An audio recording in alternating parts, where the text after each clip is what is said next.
Hello friends, എല്ലാവർക്കും നമസ്കാരം.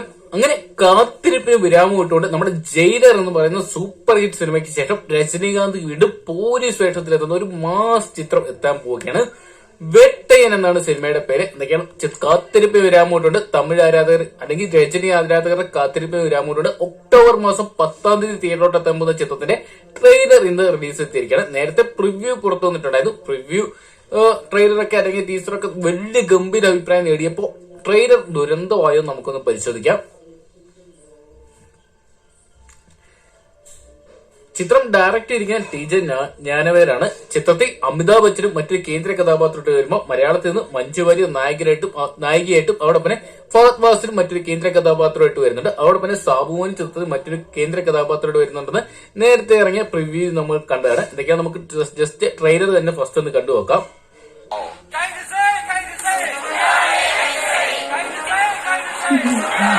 Production Indian തുടക്കം പോലെയുണ്ട്. Come back Indian.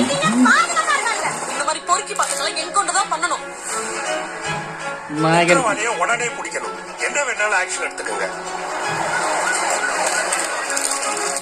നമ്മുടെ നേരത്തെ തന്നെ പ്രിവ്യൂ കണ്ടാണ്. നമ്മുടെ രജനിയാണെങ്കിൽ ഈ സംഭവത്തിനകത്ത്, അതായത് ഈ സിനിമയ്ക്കകത്ത് ഒരു എൻകൗണ്ടർ സ്പെഷ്യലിസ്റ്റ് ആണ്. അതുകൊണ്ട് തന്നെയാണ് തുടക്കം ഇങ്ങനെ വെച്ചിരിക്കുന്നത്. ഇത് കംബാക്ക് ഇന്ത്യ എന്ന് പറയുന്ന രീതിയിൽ തന്നെ ആകുമോ എന്നൊരു ഡൗട്ട് ഉണ്ട്. നമ്മുടെ ഇന്ത്യൻ 2ന്റെ കണ്ടതാണല്ലോ നമ്മളെല്ലാരും. അതുപോലെ എന്താണ് നമുക്ക് ബാക്കി ഇവിടെ ജസ്റ്റ് കണ്ടു നോക്കാം.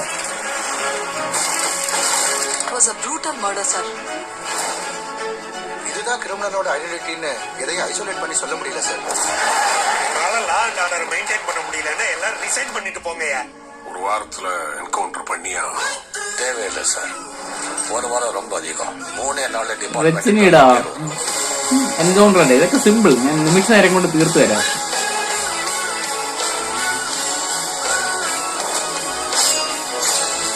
Justice delayed is justice denied. Justice is justice paid. നേരത്തോടെ ഒരു നന്മവരം വേണമല്ലോ. സാധിക്ക മുടിയും ഇല്ലേ? ബാഹുബലിക്ക് ശേഷം ഞെട്ടിക്കോ? മുഖംമൂടി പോകണമെന്ന് ആവശ്യമില്ല. കൊഞ്ചം മൂളി ഇരുന്നാ പോലും ഇങ്ങനെ പിന്നെ ഏത് ക്യാരക്ടർ ചെയ്താലും തകർക്കും. குற்றங்கள் தொட்டதாய் மாதிரி அதை உணர விடக்கூடாது சார். அவன் கிட்ட வக்கீல் படையே இருக்கு. அவன் நெட்வொர்க்ல 2000 பேருக்கு மேல இருக்காங்க. இவ்வளவு பெரிய போலீஸ் ஃபோர்ஸ் வெப்பன்ஸ் பவர் இருந்தும் ஒரு கிரிமினல் அக்யூஸ் பண்ணிட்டு இருக்காங்க. தர்பார் பேசுறது ப்ராப்ளம் இல்ல. அவனை தூக்குவாங்க. Got it.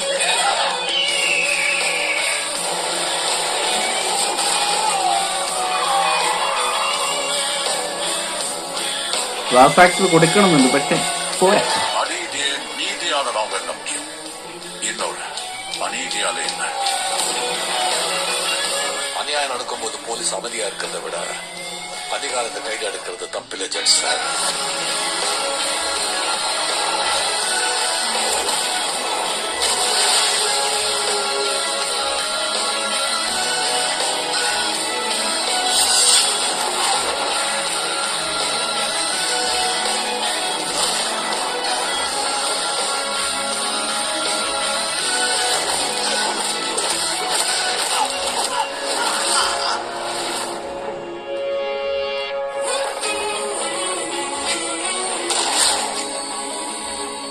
எந்த போஸ்ட தூக்கி அடிச்சாலும் நான் அதே போலீஸ்காரன் தான்.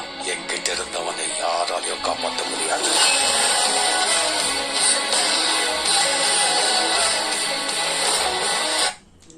ഒന്നും പറയാനില്ല. ഒരു ദുരന്തം ഫീൽ ചെയ്യുന്നുണ്ട്, പക്ഷെ പറയാൻ പറ്റത്തില്ല. തലൈവരാണ്, രജനിയാണ്.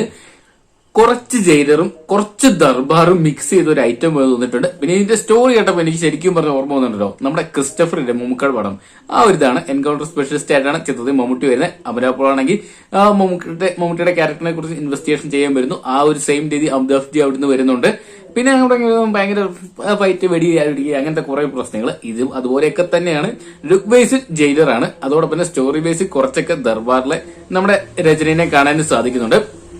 എന്തായാലും കണ്ടു തന്നെ അറിയണം ചിത്രം എത്രത്തോളം വലിയൊരു വിജയമാകുമോ ദുരന്തമാകുമോ എന്നൊക്കെ. എന്തൊക്കെയാണ് എനിക്ക് വലിയ പ്രതീക്ഷ ഇല്ല. ട്രെയിലർ കണ്ടിട്ട് എനിക്കൊരു ആവറേജിന് താഴെ ഒരു ഫീൽ മാത്രമാണ് കിട്ടി. പ്രത്യേകിച്ച് രോമാഞ്ചം വരുന്ന ഒരു മൊമെന്റ്സും തന്നെ തോന്നിയില്ല. എന്തൊക്കെയാണ് കാത്തിരിക്കാം. 10-ാം തീയതിയാണ് ചിത്രം റിലീസിനെത്താൻ പോകുന്നത്. വലിയൊരു വിജയമാകുമോ ദുരന്തമാകുമോ? ട്രെയിലറിനെ കുറിച്ചുള്ള നിങ്ങളുടെ അഭിപ്രായം കമന്റ് ബോക്സിൽ പോകുക. വീഡിയോ ഇഷ്ടപ്പെട്ടെങ്കിൽ നമ്മുടെ ചാനൽ സബ്സ്ക്രൈബ് ചെയ്ത് കൂടെ കൊടുക്കുക.